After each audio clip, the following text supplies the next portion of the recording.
তপস্যা ভেঙে দিল। ইন্দ্রের হাতি আসে, ইন্দ্রের হাতি এসে কত বাঘ ভালুক এখানে ওখানে শুয়ে আছে, খরগোশ শুকর সব শুয়ে আছে। ইন্দ্রের হাতি এসে ঘুরপাক খেলো, খেতে খেতে সুঁটটা বার করে দিয়ে ধ্রুবকে জড়াইছে। আর ধ্রুবকে টানতে পারে,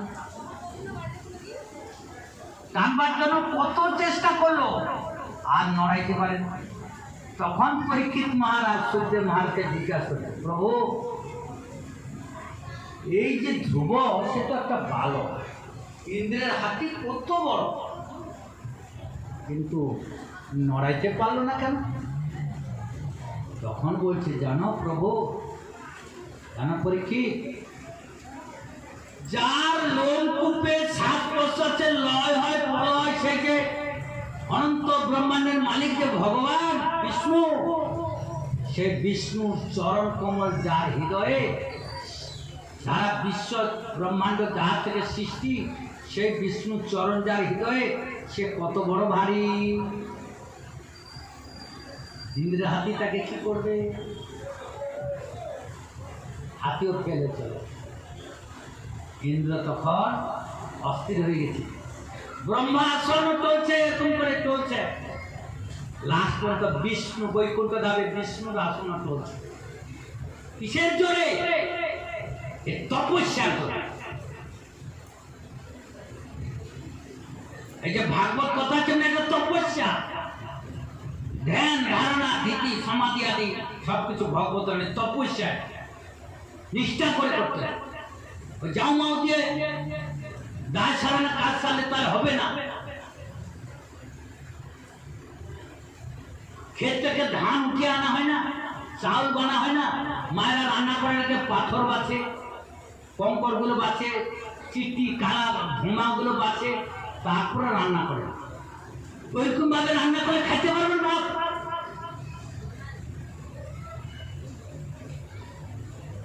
শুদ্ধভাবে বেছে বুঝে নিষ্ঠাভাবে যারা নির্লোভী নিষ্কামী ভগবত পরায়ণ, তাদেরকে যে ভজন করে, তবে তো তোমার করুণাটা উপলব্ধি করতে পারবে।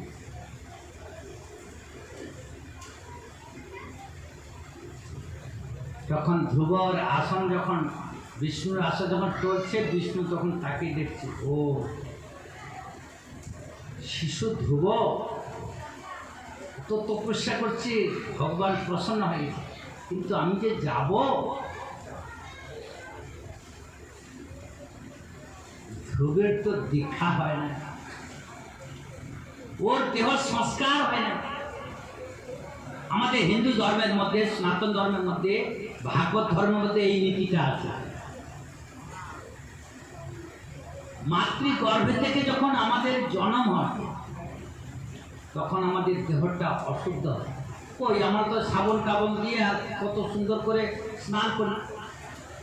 এখন তো আমাদের এই ইন্ডিয়ার সাবনে কারো কারো হয় না, ওই যে চাইনা থেকে সাবন আনতে হয়।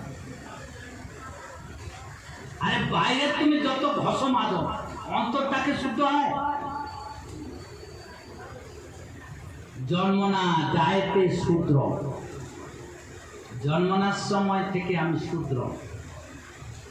সংস্কার ওই দ্বিজত্বতে, সংস্কার হলে দ্বিজত্ব হয়। বেদ পাঠাত ভবেদ বিপ্র, যখন বেদ পাঠ করে তখন ব্রাহ্মণ সন্তান বিপ্রত্ব লাভ করে। ব্রহ্ম জানাতেই কি ব্রাহ্মণ, তবে সে হবে ব্রাহ্মণ। এখন ব্রাহ্মণ সন্তানকে দুই কথা বলো তো, বেদের 4টা মন্ত্র পড়তে। ব্রাহ্মণ কাকে বলে তার কয়টা গুণ জিজ্ঞাসা করো তো। সমদম তপস্য সন্তোষ কান্তি আত্ম মত ভক্ত দেশ ব্রহ্মত্ব প্রকৃত স্তিমা। কথাই না বড় হয়ে গুণে বড় হবে। কইতে ধুলে নেই বৈষ্ণব, কইতে ধুলে নেই তাকে ব্রাহ্মণ বলা যাবে না। ব্রাহ্মণের ষড়গুণ, আবার উচ্চ কোটে ব্রাহ্মণের 20 ষড়গুণ, 12টা গুণ। আর তখন বৈষ্ণব দীক্ষিত হবে তার হবে 26টা গুণ। অকৃত দাসত শাস্ত্রম নির্দম অকিঞ্চর সর্বৈক শান্ত কৃষ্ণ কেশর অকাম নিত্য বিচ ষড়গুণ মিত্রভোগ অপ্রমত্ত মানব গম্ভীর করুণ মতো কবি দক্ষম, এগুলো বৈষ্ণবের গুণ। সমাজে বৈষ্ণব ধর্ম প্রচার হচ্ছে, কিন্তু শুদ্ধ বৈষ্ণব ধর্ম কি হচ্ছে? নিন্দাবাদ, কলঙ্ক হয়ে যাচ্ছে। বৈষ্ণবের চিৎকার করতেছি, গোড়ার আমি মুখে নাই বললে চলে, গোড়ার আকার গোড়ার বিচার লইলে ফল। আমি গোড়ার মহাপ্রভু, আমি গোড়ার, আমি ভক্ত। কিন্তু যখন তার এই কি গুণে তুমি গুণী হয়েছে দেখিত, তখন আর খুঁজে পাওয়া যাবে। যথার্থ দীক্ষা গুণ এবং শিক্ষা গুণকে পাক্কা তাকে ধরতে হবে। ভালো ভালো খাবো আর ঠান্ডা রসা বড়া বৈষ্ণব ধর্ম বা হয়ে গেল বৈষ্ণব ধর্ম। তাকে ভজনে পাকতে হবে। তাকে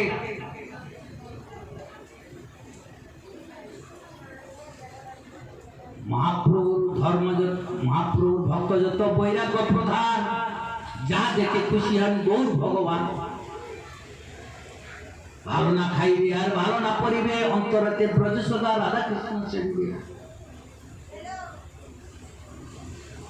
বৈরাগী করবে সদা নাম সংকীর্তন, শাক পত্র ফল মূলে উদর বল।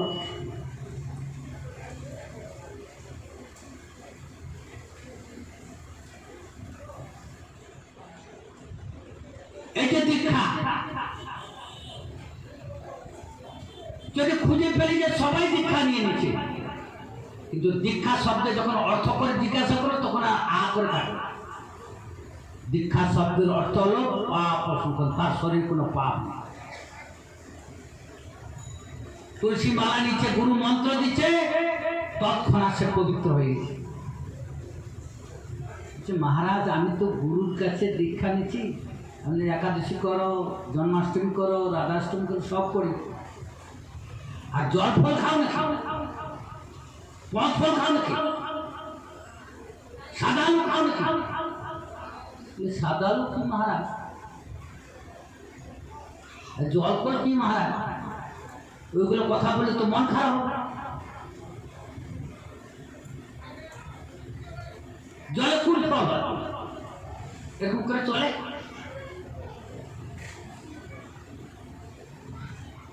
বলি মহারাজ মাঝে মাঝে একটু ওই 6 মাসে একটা নারী যদি সারা জীবন সতীত্ব লাভ করে আর মরার আগের দিন যদি অন্য পুরুষের সঙ্গে যে তাকে সতী বলবে? একটা গৃহস্থ সারা জীবন রোজগার করবে, 10 লাখ টাকা জমিয়ে রাখছিল, একদিন চোর ঢুকে নিয়ে চলে গেল। একটা জীবনে সতীত্ব ভজন জমা করতে এরকমই লাগে 10 বছর, 20 বছর, 50 বছর। চোর এসে ঢুকে যায় ঘরে, তার যে তুমি ধর্ম চুরি করছে তার ভজন নিয়ে চলে, সে অপরাধী হয়। হবে না। বৈষ্ণব ধর্মের দাগ হয়ে জগে মাঝে মদ খেত নিতাই হরিদাস তাকে কৃপা করল, ও জগাই ও মাধাই মেরেছি বেশ করেছি কোলে আয় রে জগাই মাধা, মারতে হয়তো আরো মারো তবু হরি নামটি বলো। জগাই মারাই মেরেছিস, খুব ভালো, হরি নামটা কর। যখনই হরি নামটা উচ্চারণ করলো জগাই কাঁদে, মাদাই কাঁদে, জগাই মাদাই আর না করিস পাপ। প্রভু কান ধরে বলছি আর না রে বাপ, আর জীবনে করব। এর নাম হলো দীক্ষা। দীক্ষা নিল মানে তার সর্বপাপ গুরু নিয়ে নিল, আর সেই তৎক্ষণাৎ সে শুদ্ধ হয়ে। কত উদাহরণ দেব, রামায়ণ পড়লে দস্যু রত্নাকরের জীবনী পাওয়া যাচ্ছে। সে পাপ করত, কিন্তু যখন সে সাধুর কৃপা পেলে আর করতে গেলে চুরি না পাপ, অজ্ঞানে যা করেছে। গুরু মানে অন্ধকার, তাকে জ্ঞান দিয়ে দিল। ভাগবতে আর একটা কাহিনী আছে। একজন বের জঙ্গলে পশু মারত। তো নারদ ঠাকুর একদিন ওই রাস্তাতে যাচ্ছে, তো শুকরটার গায়ে তীর লেগেছে। নিশ্চয়ই এখানে কেউ আছে। আবার একটু আগে চলে যাচ্ছে কি একটা হরিণ পড়ে আছে, সেও ছোট মোটো কথা। আবার একটু আগে দেখছে কি না একটা খরগোশ পড়ে আছে। আর একটা আগে দেখছে কি একটা হরিণকে লক্ষ্য করে কালা কুটা চোখগুলো লাল লাল, চুলগুলো খারাপ খারাপ, একদম তীর নিয়ে রেডি হয়ে আছে। আর নারদ ঠাকুরকে দেখে সেই হরিণটা পালায় গেল। তখন তার ক্রোধ সৃষ্টি হয়ে গেল। ক্রোধ সৃষ্টি হওয়ার সাথে সাথে সাধুর কাছে তেড়ে আসছে, কিন্তু সাধুর তো একটা প্রভাব আছে। ঠাকুর দাঁড়াও দাঁড়াও দাঁড়াও, বলছে মহারাজ তোমার কি লাগে? বাঘের চামড়া লাগবে, হরিণের চামড়া লাগবে? তুমি তো আমার বাড়ি গিয়ে আমার স্ত্রী দিয়ে দিত, তুমি কেন আসছো? তোমার আমার লক্ষ্যটা চলে গেল। বলছে আমি হরিণের চামড়া নাই না বাঘের চামড়া, তোমার কাছে একটা ভিক্ষা আছে। বলে কি? না এই যে আধা মরা হয়ে যে পশুগুলো পড়ে আছে, এগুলো কে মারছে? এখানে মহারাজ আমি মারছি। তোর নাম কি? বলে আমার নাম হলো মৃগারি। আমার বাবা আমাকে এই শিক্ষা দিচ্ছে যে আধা মরা করে রাখলে যত ছটফট করবে তত আমার দেখে রক্ত গরম হয়ে যায়, আমার আনন্দ। সেই জন্য আমি আধা মরা করে রাখি। আজ থেকে তুমি প্রাণে মেরে দেবে। কেন বাবা? জানিস আধা মরে করে রাখলে বেশি পাপ হয়, আর প্রাণে মেরে দিলে কম পাপ। বলি মহারাজ পাপ আবার কি জিনিস? পাপ কি জিনিস তুই জানিস না? তুই যে এই যে জীবকে কষ্ট দিচ্ছিস, পরের জন্মে মান মানে আমাকে সমানে তিনি, সেও তোমাকে তুমি করে যন্ত্রণা দিয়ে মারবে।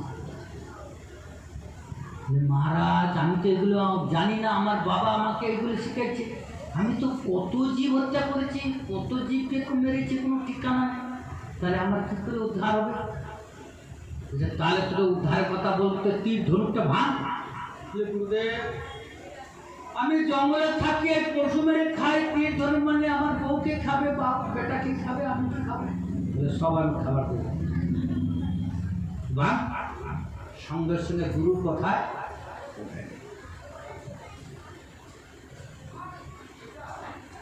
তারপরে সেই হরিণের গা থেকে, খরগোশের গা থেকে তীরটা উঠায় নিল নারদ, শুকরের গা থেকে তীরটা উঠায় নিল, তাদের হাত বোলাই দিল, তারা প্রাণটা নিষ্কুটে পালালো। এদিকে সেই নারদ সেই বেদকে দেখো, সে সাধারণ মনে করেন মানুষ না, কঠোর পাপী, তাকে আশীর্বাদ করলো, দীক্ষা দিল। বলে তুই এই গাছের গোড়ায় বসে বসে তুই আর তোর স্ত্রী হরিনাম জপ। বলে গুরুর আজ্ঞা মানার জন্য সে বসে বসে জপ শুরু করবে। জব করতে করতে দেখছি যে আমি জঙ্গলে জঙ্গলে কাঁটা খোঁচায়, তখন তো জুতার সৃষ্টি হয়নি, কত কষ্ট করে জীব মারতে যেতাম, পশু মারতে যেতাম, এখন এত কষ্ট হতো। এখন গুরুদেবের আশীর্বাদে আমি হরিনাম জপার জন্য আমি খুব আনন্দ পাচ্ছি। তখন গুরুদেবের আশীর্বাদে বৈরাগী হয়ে গেছি। তাকে দেখে অনেক লোক অনেক উপহার নিয়ে আসছে, ফল মূল, হ্যাঁ, বিভিন্ন মিঠাই, চাউল টাউল বিভিন্ন নিয়ে আসছে। সে মনে বলছে গুরুদেব এত প্রসাদ আর পাঠাবেন না, আমি খেতে পারি না। গুরুদেব আজ্ঞা করছে তুমি সব ভক্তদেরকে বিলায় দাও, যতটুকু তোমার প্রয়োজন রেখে বিলায়। অনেকদিন যাওয়ার পর একদিন নারদ ঠাকুর আর মৈত্র ঋষি পর্বত ঋষি, ওখানে মৈত্রী ঋষি পর্বত ঋষি চলো একজন ভক্তকে দীক্ষা দিয়ে আসলাম, সে কেমন ভজন করছে দেখি তো। তখন সেই দুই ঋষি যখন সেই রাস্তা দিয়ে আবার গমন করছে, ওরা গাছতলায় বসে বসে ভজন করছে, দূর থেকে দেখতে পেয়েছে ও আমার গুরুদেব আসতেছে, আমার পরম গুরুদেব আসতেছে, আমি কি কত দয়াল, আমি পাপীকে উদ্ধার করে দিয়েছি, সে গুরুদেব আসছে বলে আসন থেকে উঠে পড়েছে। উঠে পড়ে আর সে আঁচল দিয়ে না সে রাস্তা পরিষ্কার করতেছে। মৈত্রী ঋষি পর্বত ঋষিকে নারদ ঋষি বলছে, দেখো দেখো মহারাজ, এই ব্যক্তিটা দিনে কত পশু মারত, আধা মেরে তাকে ছটফট করতো, সেই পশুটা সেই যে বহুটা আজকে তার হৃদয়টা কত শুদ্ধ হয়ে গেছে। একটা ঝাড়ু দিচ্ছে মানে কি পিঁপড়াগুলো ঘোরাঘুরি করছে, সে প্রণাম করবে গুরুদেবকে, তার দেহ চাপা পড়ে পিঁপড়াগুলো মারা যাবে, ওই জন্য সেই ঝাড়ু দিয়ে প্রণাম করছে। দেখো দেখো কত শুদ্ধ হয়েছে, ভজন প্রভাব।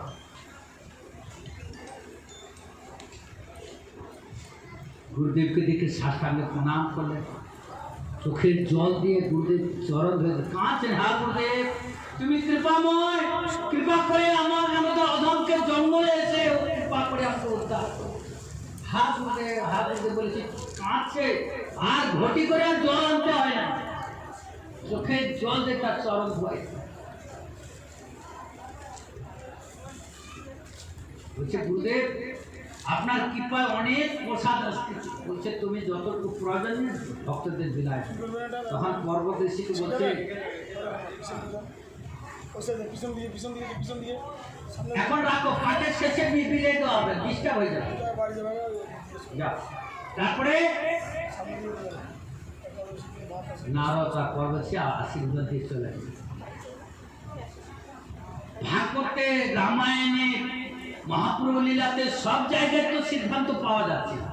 তাহলে আমরা গুরুদেব করেছি, গুরুদেব মন্ত্র দিচ্ছে, জপ করি, আবার পাঠ কর্ম করি কোন হিসাবে? অহিংসাই করা। আমাদের গীতার মধ্যে আছে হিংসা করা, আমরা তো প্রত্যেকে গীতা মানা, গীতা পড়ি, তাহলে করি কেন? তাহলে গুরুকে আমরা অপমান করি। গুরু মন্ত্র দিল, গুরু বাক্য আর পালন করি না। গুরু থাকলো সেই বৃন্দাবনে, শিষ্য থাকলো ঘোষকাটাকা, আর গুরু চলে গেল সব। এই নাকি গুরুর বদনাম নাকি? গুরু মহারাজ আমার গুরুদেব অমুক গোস্বামী, আমার গুরুদেব অমুক বড়, আমরা হ্যাঁ প্রণম্য। আর একটা উদাহরণ দেই, ধ্রুব চরিত্র খুব সুন্দর, কিন্তু আপনাদেরকে বোঝাতে গিয়ে উদাহরণগুলো আমার দিতে হচ্ছে, যদি আপনারা ভগবত কৃপা যদি কিছু বুঝেন।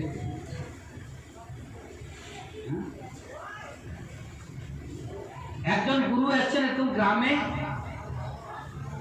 তখন বলছে যে গুরুদেব আমাকে মন্ত্র দাও, সে বলছে আমাকে মন্ত্র দাও। এই বাতাসে আমার লিখে দাও, এখানে সামনে লিখে দাও। তো সেই গুরুদেব তিনজনকে মন্ত্র দিল, তিনটা শিষ্যকে মন্ত্র দেওয়ার পর আর গুরুদেব এক মুঠা গমের দানা দিল, প্রত্যেককে মালা দিয়েছে। বলছে দেখো আমি 1 বছর পরে আবার আসবো, শিষ্য মানে সন্তান, এই গমের দানাগুলো কিন্তু আমি নেব আবার। তখন আচ্ছা গুরুদেব, যখন একটা শিষ্য সে কি করলো, গমের দানাগুলোকে কাগজে বেঁধে, কাপড়ে বেঁধে, সে আলমারিতে যেখানে গুপ্ত ধন রাখে সেখানে রাখে। গুরুদেব 1 বছর পরে এসে নেবে। আর একজন শিষ্য কি করলো, ওই মালা ঝোলার সেই গমের দানাগুলা ঠাকুর ঘরের বারান্দার মধ্যে ঝুলায়। আর একটা শিষ্যটা একটু ভালো বুঝে গুরুদেব কি 1 মুঠা দানা দিল কেন, গুরুদেব একটা নিশ্চয়ই কিছু এর ভিতরে ব্যাপার আছে। সে বাড়ির দিকে চিন্তা করছে, মালা তো জপছে আর চিন্তা করছে গুরুদেব 1 মুঠা গমের দানা দিল কেন। ঠিক আছে, গুরুদেব বলছে 1 বছর পরে 1 মুঠা তো গম নিবে, ওই গমের দানাগুলো বাগানে ছেড়ায়। তাহলে এক মুঠা গমের দানা ছিটালে অত তোকে 5 কেজি তো গম হবে। তা গুরুদেব যদি এক মুঠা নেয় আরো তো আমার 4 কেজি আর কিছু বেশি তো আমার থাকবে। গুরুদেব আর 1 বছর পরে আর আসে না। সে কি করেছে, ওই 5 কিলো গমের দানা সেই বছর বাগানে ছিটাইছে, 5 নন হয়ে গেছে। তারপরে গুরুদেব আসছে, আর গুরুদেবের না, গুরুদেব তোমার কৃপায় আমার বাগান তো হরা ভরা, অনেক ফসল হয়েছে। আর গুরুদেব আসছে, মালা করছে। তাহলে গুরু ভাইদের সব ডাকি গ্রামবাসী, আরে গ্রামবাসী আসো, আমার বাড়িতে গুরুদেব এসছে, ভান্ডারা হবে, আজকে প্রসাদ পাবে, গুরুর বাণী তোমরা শুনবে। আচ্ছা আচ্ছা আসো। আর সেই 2 জন শিষ্যকে ডাকছে, তোরাও আয়। গুরুদেব বলছে যে তাহলে ওই যে মালা ঝোলা আছে গমের দানাগুলো, যে ভালো গুরুদেব শিষ্য, সে বলছে গুরুদেব যত ভক্ত আছে সেবাটা হবে সব আপনার কৃপায়, আপনার 1 মুঠা গমের দানা এনে আর যত যে লুচি পুরি টুরি যা হচ্ছে মালপোয়া টালপোয়া সব আপনারই কৃপায়। সেই দানা আমি বাগানে দিয়ে দিচ্ছি, অত ফসল হয়েছে। আর যে একটু মধ্যম, সে আলমারির ভিতর থেকে ওই যেমনটা তেমন ওরকমই আছে, আর মালাটা ওরকমই আছে। আর যে একটু সাদা মাঠা, সে দিচ্ছি যে আমি তো মন্দিরে বারান্দা পোকা টোকা খেয়ে ভুঙা ধুলা হল।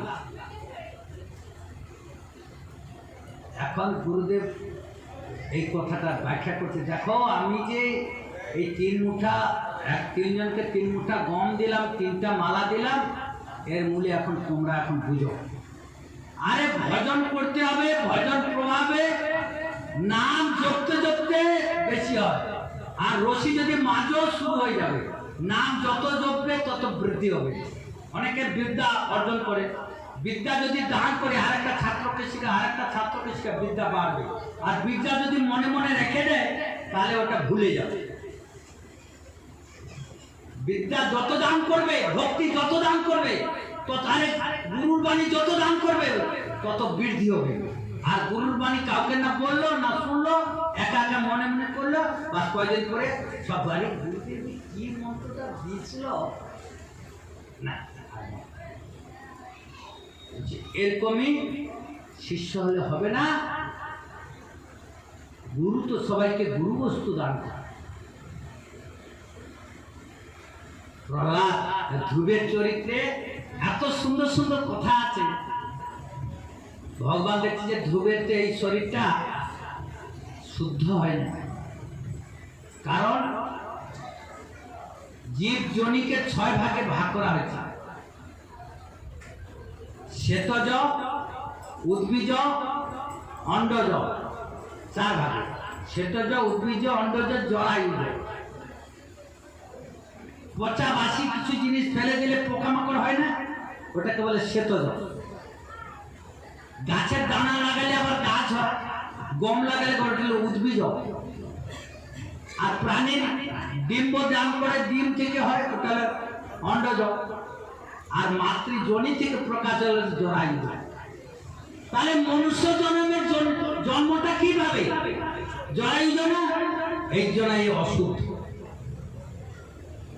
ভগবত সেবার উপযোগীতে গর্ব, যতক্ষণ না বেদ মন্ত্র গুরুমুক্তি ওর কর্ণগোচর হবে, ওর হৃদয়ে গিয়ে সেটা যখন দিব্য জ্ঞানের না আসবে, তার পাপ যতক্ষণ না ক্ষয় হবে, ততক্ষণ ভগবান আসতে পারে। এবার বুঝো আমরা গুরুকরণ করছি কিভাবে, মন্ত্র জপছি কিভাবে, কেমন ভাবে চলছি, আমাদের নিজের জীবনকে নিজে দেখো। অনেক বৈষ্ণবরা আছে না, তোর রান্না খাবো না, আমি রান্না করে খাবো। আরে কারণটা কি? কারণটা হলো এই ভজনের গড়বড়ি। যেই ভজে সেই বড়, অভক্তি না ছাড়, শ্রীকৃষ্ণ ভজনে নাই জাতি কুলাদি বিচার। জাত পাত কিছু না করে যে ভজে সে হরিক। এই বৈষ্ণব ধর্মেতে তুই উমুক জাতি, তুই শূদ্র, তুই ব্রাহ্মণ, উমুক, এটা বিচার করে না। বৈষ্ণব ধর্মে এটাই বিচার করে তুই কতটুকু পাক্কা ভজন করছিস, ঠিক ভাবে ভজন করছিস, ঠিক আগে গুরুর নাম নিচ্ছিস, সেটাই তুই পরীক্ষা দেয়।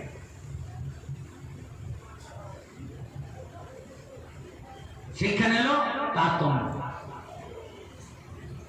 যখনই ঠিক গুরু মন্ত্র জপ করতে এলে গুরুদেব যে দীক্ষা দেয় তার নিয়ম আছে। পাঞ্চরাত্রির দীক্ষা, একটা পৌরাণিক দীক্ষা, একটা বৈদিক দীক্ষা, একটা পাঞ্চরাত্রির দীক্ষা।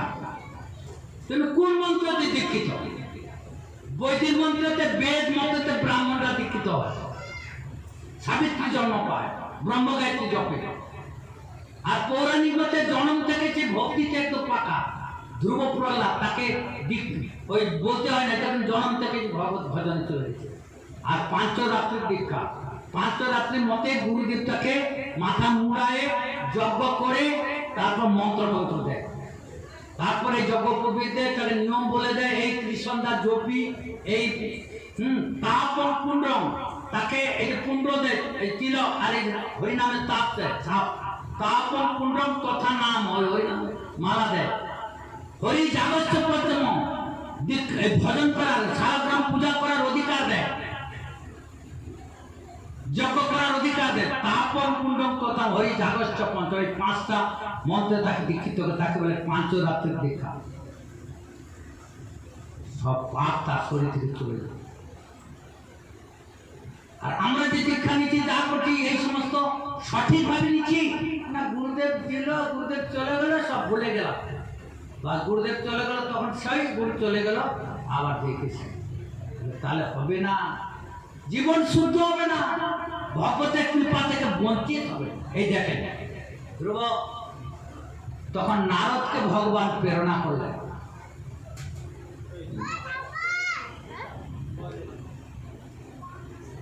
নারদকে প্রেরণা করার পর নারদ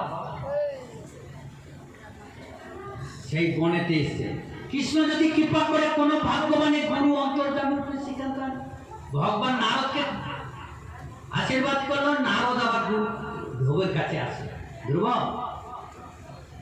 আরে রাগ টাগ করতে নেই, 5 বছরের বালক, মায়ের কথায় কে রাগ করলে হয়?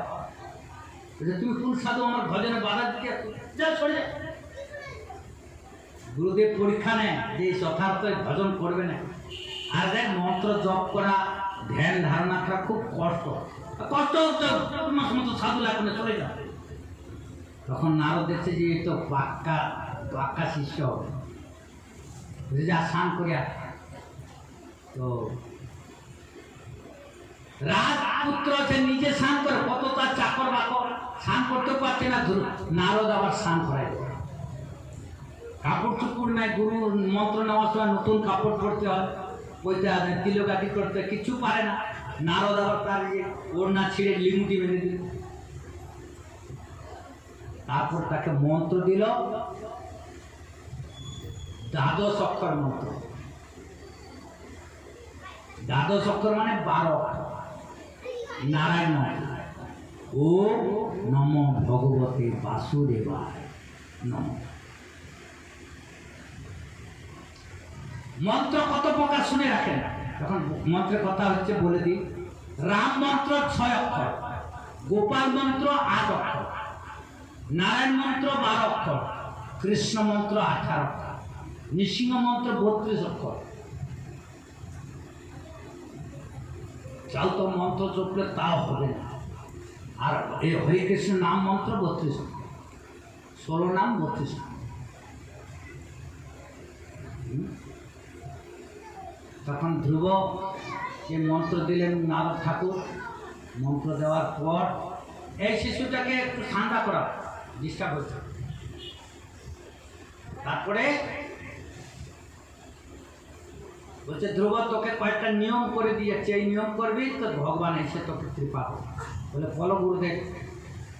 বলছে, প্রথম মাসে 6 মাসে ভগবান তোকে দর্শন দেবে, সাধন করতে হবে। বলে প্রথম মাসে 3 দিন পর পর একবার ফল খা। যে কালকে একাদশী আছে, মহাদ্বাদশী, তা তো উপবাস নির্মলা করতে হবে।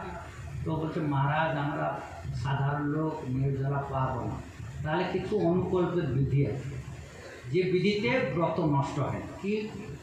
ফল মূল, জল, দুগ্ধ, এগুলোতে ব্রত নষ্ট হয়। তা ফল আর মূল, ফল মানে হলো যখন গাছের ফল স্বাভাবিকভাবে ভগবত সেবায় লাগে। আর মূল হলো যে মাটিতে হয়, যেরকম হলো মিঠা আলু আছে, ওই যে সিমলা আলু আছে, এখন অনেকে আছে গোল আলুকেও সিদ্ধ করে একটু ই করে নেয়, ওটাও মূলের মধ্যে পড়ে। ওই যে লাল বাদাম আছে, ওটাও মূলের মধ্যে পড়ে। নারকেল আছে, এরকমভাবে তো বাদামকে একটু ই করে নেয়, ওই লবণ দিয়ে বা এমনি বালির মধ্যে ভেজে নেয় বা ভিজায় দিয়ে মনে করেন কুটে নেয় শিল্পাটা। ওটা অনেকে আছে, আমি কালকে একটা মাকে জিজ্ঞাসা করলাম যে তোমরা কালকে তেল ব্যবহার করো, বলে সানফ্লাওয়ার তেল ব্যবহার। আমি ব্রতেতে ওটা চলবে। সানফ্লাওয়ার তেল সরষার সঙ্গে হয়। আমার গুরুমাকে জিজ্ঞেস বলে ওটা হলো রবি শস্য, ওটা ভজনে দিনে চলে না। নারকেল তেল দাও, তেল পাচ্ছ না, বাদামের তেল, বাদাম মাটির তলা হয়, তাহলে নারকেলের তেল দাও। গুরুমাকে জিজ্ঞাসা করলে নারকেল তেল দাও, নারকেল তেল শুদ্ধ প্রিয় নারকেল তেল। যে আমার গ্রামে যাই, নারকেল ঘানি মারানোর তেল নেই আমার কাছে, ওই তেল আছে। আর নাহলে যত কিছু নয় যে বাদামকে একটু ভিজাই দেবে, দরকার হলে ওটা বেটে দিয়ে দেবে, তাও হবে। তাহলে ওই জিহ্বার লালস করতে গিয়ে ভজনে গড়বড় হবে। তো এইভাবে ফলাহারের বৃদ্ধি আছে। আর নিরম্বু উপবাস করতে গেলে তখন আজ থেকে তাকে ব্রতী নিতে হবে। অম্বু মানে জল, আমি জল খাবো না। জল খাবো না মানে সেখানে তোমাকে স্নান করাও যাবে না, মুখ ধোয়াও যাবে না, পায়খানা পেশাব করার জন্য জল ছোঁয়া যাবে না। তাহলে জল ছোঁয়া যাবে না, তাহলে নিরম্বু হবে। আর বলে যে তাহলে আমি সকাল থেকে স্নানও করলাম, আচমনও করলাম, নাই শরবত খেলাম না, জল খেলাম না, কিছু ওটা হলো মানে সাদা। আর উত্তম হলো আজকের দিনে সন্ধ্যাবেলা 5টার আগে, সূর্য ডুবার আগে কিছু খাওয়া টাওয়া সেরে দিই। তাহলে ওই 5-6 ঘন্টা পরে শৌচ কাজ হয়।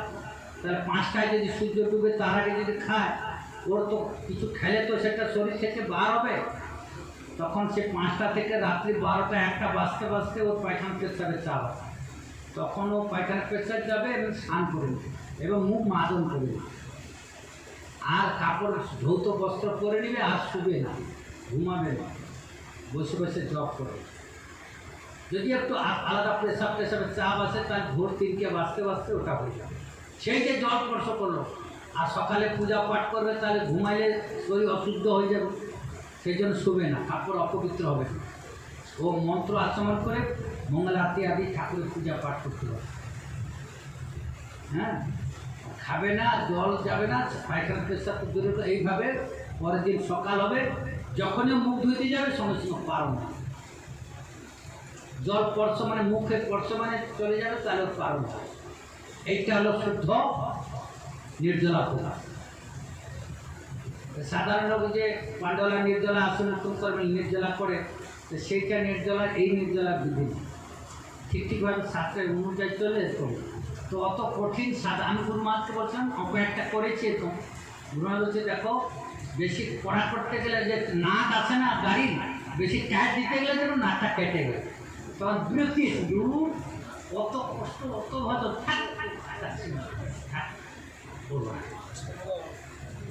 ধীরে ধীরে ধীরে ধীরে আগাতে। এই জন্য তো হচ্ছে যে একটু ফলাহারটা করো, একটু ভগবানের নাম করো, বেশি ভজন করো। উপবাস, উপ মানে সমীপে, নদীর উপকূল মানে নদীর কাছে বাস করতে। তাহলে এখানে ভগবানের কাছে বাস করতে, তো ভগবান কোথায়, তার কাছে গিয়ে বাস করো। মহারাজ আছে না, মহারাজের কাছে গিয়ে বসলাম, তো ভগবানের কাছে তো বাস দেখলে তো ভগবানের কাছে বাস করবো। ভগবান থাকে কোথায়? ভগবান থাকে তার নামের মধ্যে, ভগবান থাকে তার কথার মধ্যে, ভগবান থাকে তার যেখানে, কালকে সেদিন বলছিলাম যেখানে পুরাণ পাঠ হয়, যেখানে কীর্তন হয়, যেখানে ভক্তজন থাকে। ওই জন্য কালকের দিনে স্নান মানে সাবন মাখতে নেই, কাপড় কাচতে নেই, মুখ ধুইতে নেই, বদল্প করতে নেই, বেশি খাওয়া দাওয়ার ঝামেলা নেই। সময় বাঁচবে, ভগবানের কথায় সবাই আসবে, তাহলে দিনভর ভগবানের কথা শোনায়, ভগবানের কাছে বাসায় দেবে। যেটা এখানে আমাদের এইভাবে ধ্রুবকে যখন দীক্ষা দিলেন গুরুদেব, দীক্ষা দেওয়ার পর নিয়ম বললেন, প্রথম মাসে তুমি 3 দিন পর পর ফল খাবে। তো জঙ্গলে কি ফল পাওয়া যায়? ওই যে বেল আর টক ফুলগুলা, তাকে তোমাদের এখানে কি বলে, বইয়ের না কি বলো, বড়ই, হ্যাঁ, তো ওইগুলো খেয়েছে। 3 দিন পর একবার, এরকম 1 মাস, প্রথম মাস, তাহলে প্রথম মাস গেল, দ্বিতীয় মাস আসলো, তখন 6 দিন পর পর গাছের পাতা, যেরকম বেল পাতা, সজনা পাতা, এরকম কতগুলো পাতা আছে না, খাওয়া যায়, মিঠা লাগে। 6 দিন পর পর, এরকম 1 মাস গেল। তারপরের মাসে 9 দিন পর পর পাতা খাওয়া ছেড়ে দিল, একবার করে জল, 9 দিন পর পর একবার করে জল। হ্যাঁ, তাহলে প্রথম মাস, দ্বিতীয় মাস, তৃতীয় মাস, চতুর্থ মাসে গিয়ে কি করলো না, জল খাওয়াও ছেড়ে দিল। 12 দিন পর পর একবার বায়ু ভক্ষণ, এই যে শরীরে যে বায়ুটা যায় সেটা, আর তারপরের মাসে বায়ুকে রোধ করে দিল।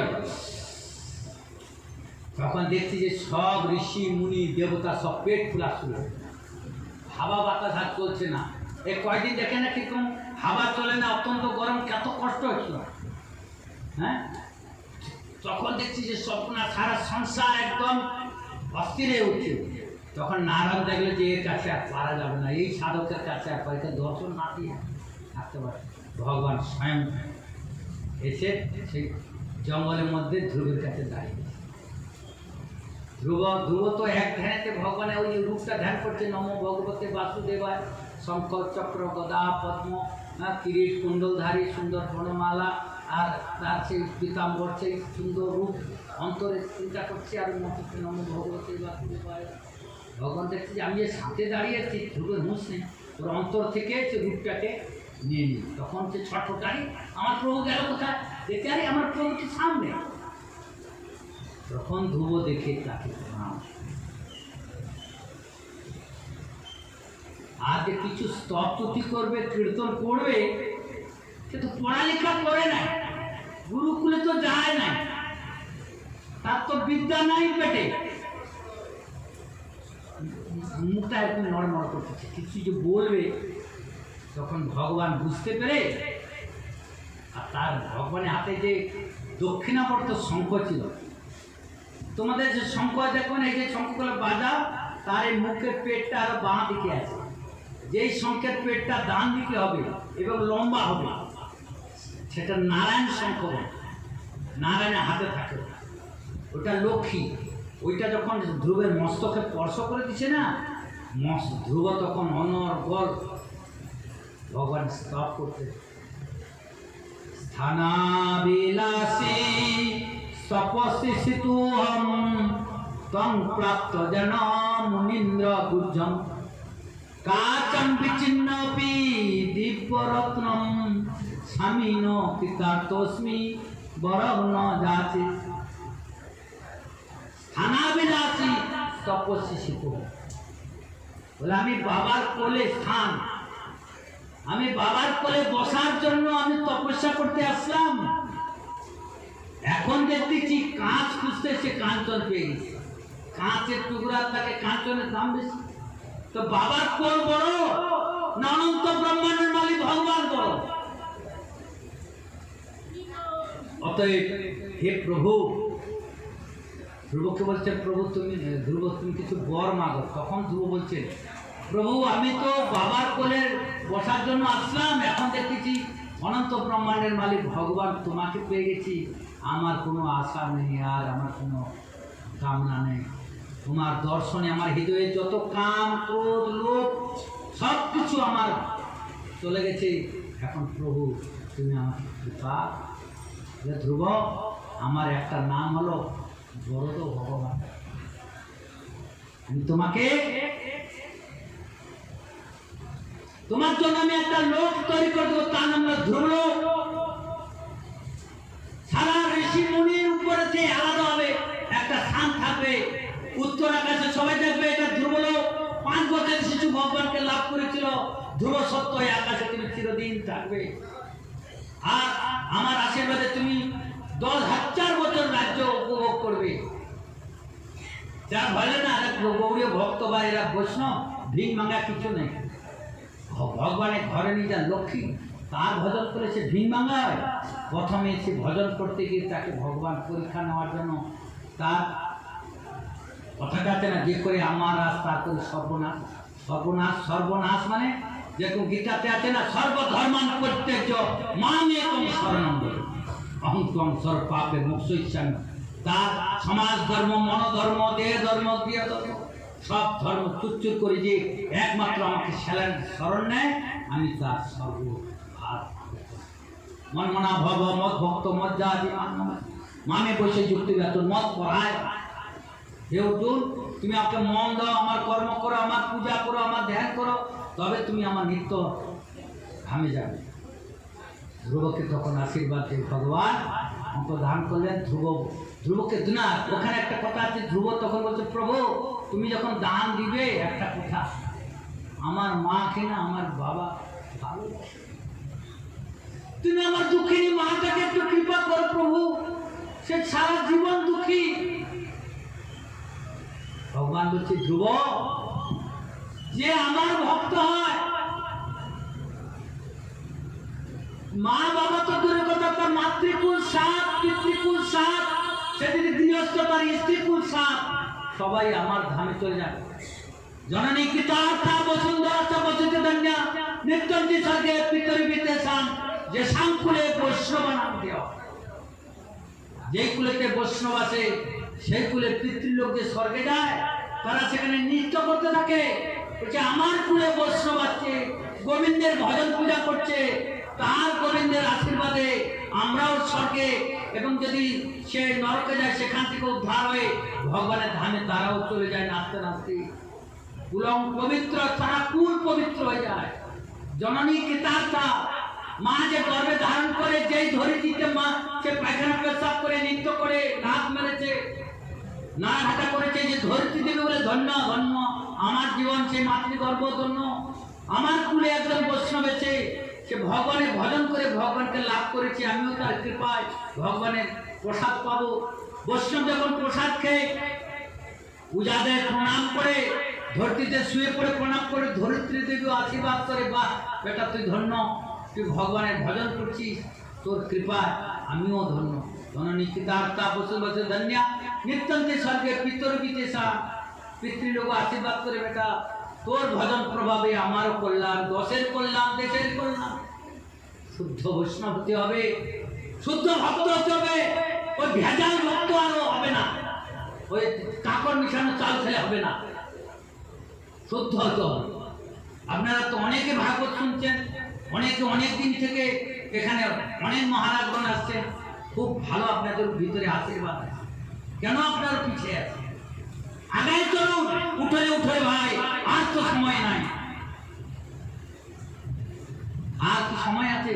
রাত্রিবেলা চলে যায় ঘুমে, বাল্যকাল গেল হাসিতে খেলিতে, যৌবন কাল গেল রসে, বৃদ্ধ কাল গেল পীড়ায় কাতর। ভজন কখন করবে? জন্মের উদাহরণ দিচ্ছি যে 100 বছর আয়ু কলিযুগের মানুষের, সত্যযুগের আয়ু 1 লক্ষ, দাপরের আয়ু 10,000, তেতার আয়ু 10,000, দাপরের আয়ু 1,000, কলিযুগের আয়ু 100 বছর। 10 ভাগ কমে আসে। 100 বছরের মধ্যে অর্ধেকটা সময় রাত্রে ঘুমায় কাটায়, তাহলে 50।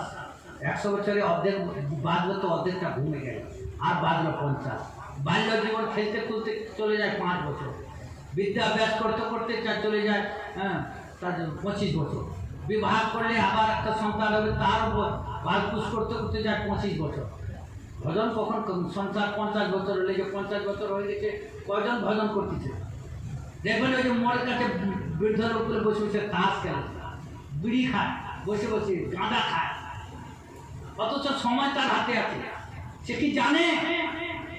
আয়ুর হরিতে রামপুরুষা, সূর্যদেব বলছে উঠে পূর্ব আকাশে, আর চন্দ্রদেব তার একটা করে জীবনের আয়ুকে নিয়ে চলে যায়। সে জানে যে দুর্বল হয়ে যাচ্ছে। সেখানে বলছেন যে যে ভজন করে না তার আয়ুকে সে হরণ করে নিয়ে চলে যায়। যে ভজন করে, ঈশ্বর চিন্তায় মগ্ন আছে, ঈশ্বর সেবা করে, সেখানে যৎপূরণে পিতরচিতাস্ত তুষ্টা ভবন্তে ঋষিভূত লোকপালা সর্বগ্রস্তেন সমপূজাদি মুক্তা গোবিন্দ মাদি পুরুষম তমাং ভজামি। যার ভজন করলে পিতৃলোক মাতৃলোক ভূত লোক গ্রহ নক্ষত্র সবই ঠান্ডা হয়ে যায়, সেই আদি পুরুষ গোবিন্দকে আমি ভজনা করি। তাহলে এই হলো গোবিন্দের ভজনা ছেড়ে আপনারা কেন সময়টা নষ্ট করছেন? অতএব প্রতিদিন আপনাদের কাছে একই প্রার্থনা করি, আপনারা সময় নষ্ট না করে নিজের জীবনকে কল্যাণের জন্য ভজন করুন। কৃষ্ণাম ভজ আর সব মিথ্যা। এইভাবে ধ্রুব যখন সে ভগবান আশীর্বাদ দিয়ে চলে গেলেন, ধ্রুব গৃহে ফিরছে। এদিকে তার বাবা উত্তানপাদ ঘরেতে আছে আর চিন্তা করছে, আরে আমি কি স্তৈন, স্ত্রী কথায় বসীভূত, এই দুধের বালকটাকে আমি আদর করতে পারে না, দেখ আমার রাজ্য, সে কি আর বেঁচে আছে? কোন প্রাণীটাকে খেয়ে নিচ্ছে নাকি, জঙ্গলে কোথায় চলে গেছে তার কোনো খবর নেই। এমন সময় নারদ গোস্বামী তার বাবার কাছে রাজ্যতে আছে। মহারাজ, মহারাজ, আজকে প্রভু আসছেন, দণ্ডবত প্রণাম, বসু বসু, পাদ্য অগ্রসেন মহারাজ, তখন চার দিন। মহারাজ, তোমার পুত্র ভগবান লাভ করেছে। যদি কোনো বাবার পুত্র যদি ভালো কোনো কর্ম করে, ওই যে অলিম্পিকে গিয়ে পদক লাভ করেছে, তখন আনন্দ হয় না যে বাহ আমার ছেলেটা বড় একটা সম্মান পেয়েছে। তোমার পুত্র ভগবান লাভ, আমার পুত্র বেঁচে আছে। আরে তোমার পুত্র ভগবানকে দর্শন পেয়ে ভগবান লাভ করেছে, হ্যাঁ, তাহলে তাকে তুমি স্বাগত জানাও। সে তপস্যা করে আসতেছে, যে মহান হয়ে গেছে।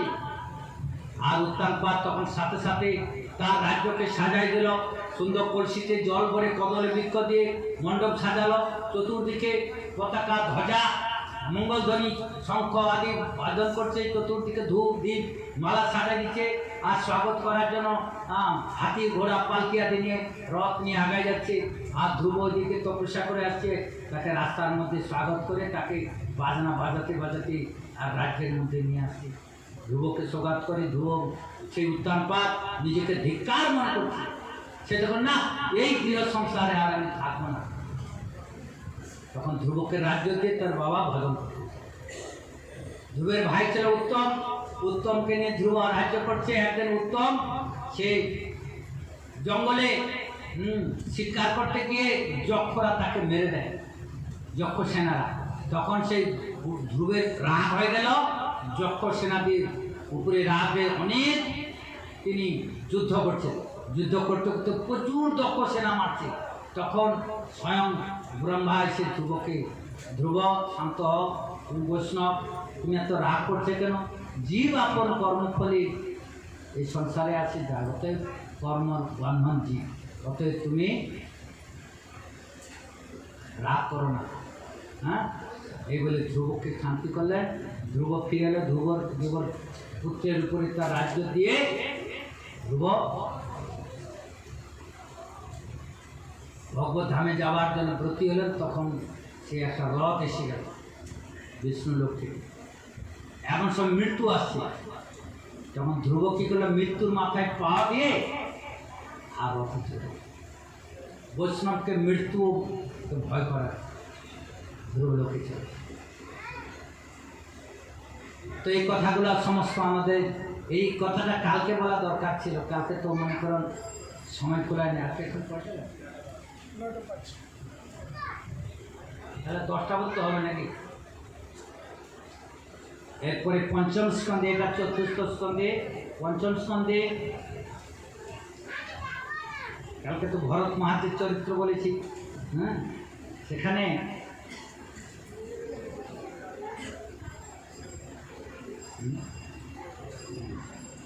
ওটা ষষ্ঠ স্কন্ধ।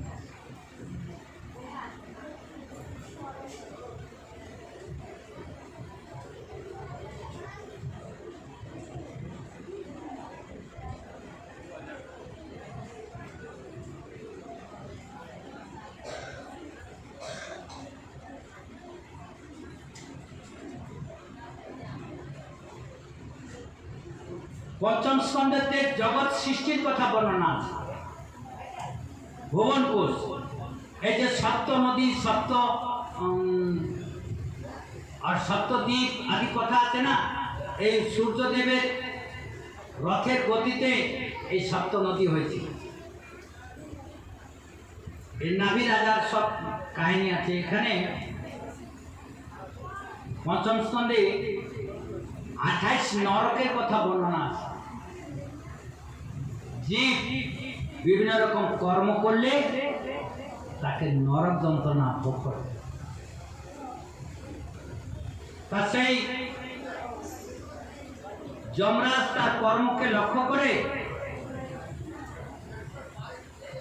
28 নরকের কথা এখানে বর্ণনা করেছেন। তামিশ্র, অন্ধ তামিশ্র, রৌর, মহারৌদ্র, কুম্ভীপাক, কালসূত্র, অসিপত্র, শুকর্ম, অন্ধকূপ, কৃমি ভোজন, সন্দর্শ, সৎকর্মী, বজ্রকণ্ঠক, শালমণি, বৈতরণী, পুয়, প্রাণরোধ, বিশ্বসন, এরকম করে 28 নরকের কথা বর্ণনা করা আছে। তখন পরীক্ষিত মহারাজ বলতে, প্রভু সাধারণ সংসারে জীব পাপ কর্ম তো করে, জীব হত্যা করে না, কোন কি কর্ম করলে কোন নরকে যেতে হয়, এই সমস্ত কথাগুলা এখানে বর্ণনা করছে। লালা ভক্ত, সারমেয়, অবিচি, অয়পান, এতৎ ব্যতীত কাল কর্মদক, রক্ষগণ ভোজন, শুলপত, দন্তশূল, অবধ নিরোধন, পর্যাবর্তন এবং সচিমুখ, এই 7 নরকযুক্ত 28 নরকের কথা এখানে বিবিধ যাতনা ভোগ করতে হয়।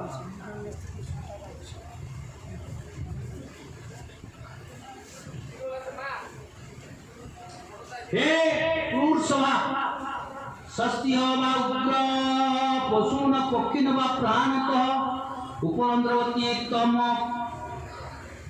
উপরুণং পুরুষা দৈবতী বিগরিত মূত্র জমানু চরা কমিপাকে তপ্ত তৈলে উপরন্দ্রবতী।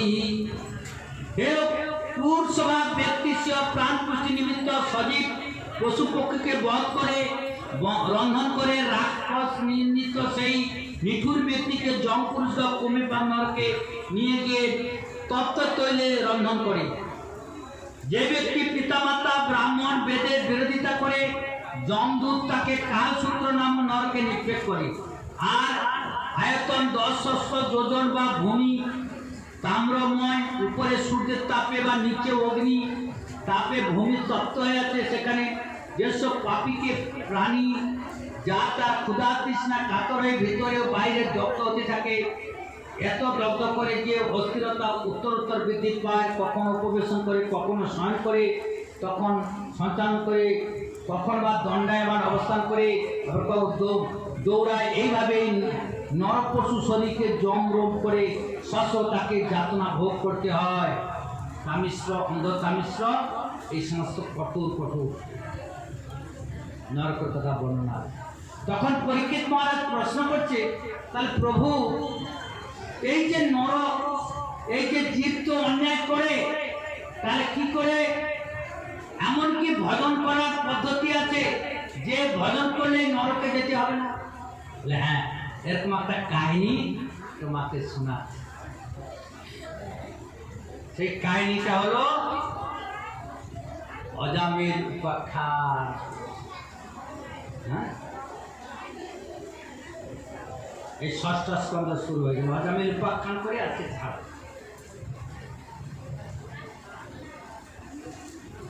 নিবৃত্ত মার্গ পঠিত আদৌ ভগবত যথা ক্রমযোগোপলব্ধেন ব্রহ্মণা দর্শনশ্রুতি প্রবৃত্তি লক্ষণ শৈব ত্রিগুণ বিষয় মুনে চুষাবলীন প্রকৃতির গুণ স্বর্গ পুনঃ পুনঃ। হে ভগবান, আপনি পূর্বে দ্বিতীয় নিবৃত্তিমূলক পন্থা ও অসুরগণের ফলে জীবে অর্চি মার্গে ক্রমশ ব্রহ্মলোক ব্রহ্মার সাথে মুক্ত হওয়ার কথা বর্ণন করলেন। হে মুনি, এছাড়া প্রবৃত্তিরূপে যে মার্গের দ্বারা ত্রিগুণময় স্বর্গাদিল প্রাপ্তির প্রকৃতি ছিন্ন হওয়া জীবের বারবার জন্মমৃত্যুকে আবর্তন করে থাকে, তার কথা আপনি তৃতীয় স্কন্ধে বর্ণনা করছেন। তারপরে অধর্মের ফলস্বরূপ নানাবিধ নরকর কথা পঞ্চম স্কন্ধে বর্ণনা করলেন। আপনি প্রথম মন্বন্তর মনন্দীপতি সান্ডুমন কাহিনী বলছেন, সেই সাথে চতুর্থ পঞ্চম প্রিয়ব্রত উত্তরবাদের 2 পুত্র মনুপুত্র বর্ষচৈত্র দ্বীপ বর্ষ সমুদ্র পর্বত নদী ও তার বিভিন্ন দ্বীপের বৃক্ষাদির কথা বলছে। ভূমণ্ডলের সংস্থান দ্বীপ বীর্যাদি বর্ষাদির বিভাগ করে তাদের লক্ষণ ও পরিণাম গ্রহণ অপরাধী অবস্থিতি অতল বিতল ইত্যাদি ভূ বিপদ সত্যতাল ভগবান যেভাবে এসব সৃষ্টি করে সেসব আপনি বর্ণনা করেছেন। হে মহাভাগ, আপনি এখন আমাদের কাছে সেই উপায়ের কথা শুনতে চাই। অনুষ্ঠান করলে মানুষের নানাবিধ দুঃখ সহ যাতনাপূর্ণ নরকে না যেতে হয়, আপনি অনু করে আমাকে সেই উপদেশ দান করুন। এমন একটা উপদেশ করুন যাকে আর নরকে আর যেতে হয় না। তখন কান্যকুব্জ নামে একটা দেশ ছিল, সেখানে একজন ব্রাহ্মণ থাকত, তার নাম হলো অজামিল। সে অজামিল ব্রাহ্মণ ছিল।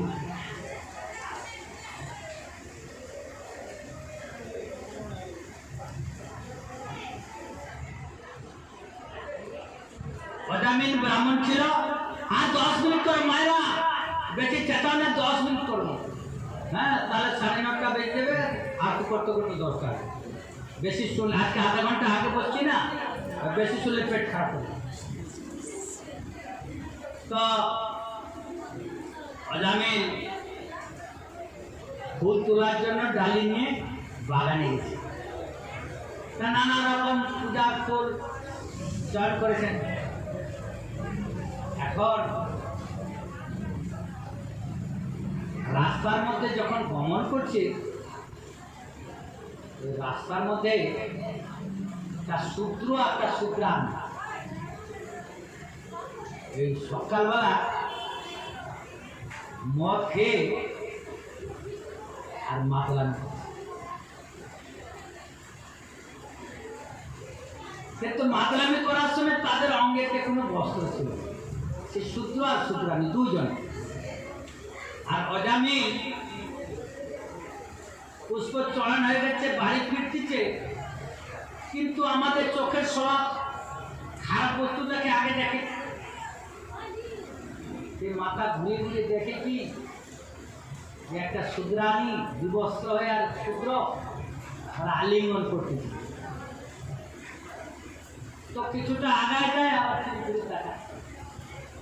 বিবেক দিয়ে তার মনকে বলতে চায় পূজার ফোন নিয়ে গেলে বাবা পূজা করবে, শিব পূজা ধ্যান ধারণা করবে, আমি তো ব্রাহ্মণ। এরকম করতে করতে আরো আগায় গেছে। তখন 3 বার 4 বার নিজের মনকে বিবেককে বলছে, তারপরে আর কন্ট্রোল করতে পারে না, এসে ফুলের ডালি ডালি ফেলে দিয়ে ওই শূদ্রানীর সঙ্গে ফ্যানটা বন্ধ করতে ঘর ঘর আওয়াজ। সেই শূদ্রকে সরাই দিয়ে শূদ্রানীকে আলিঙ্গন করা শুরু করে। আর কোথায় বাপু নিয়ে গেলে বাবা পূজা করবে, কোথায় কি সব ভুলে গেছে। এই সেই শূদ্রের সঙ্গে বিলাস করতে করতে কতদিন হলো? 10 বছর। আর 10টা সন্তান। সে ছিল জাতিতে ব্রাহ্মণ, আর হয়ে গেছে চন্ডা,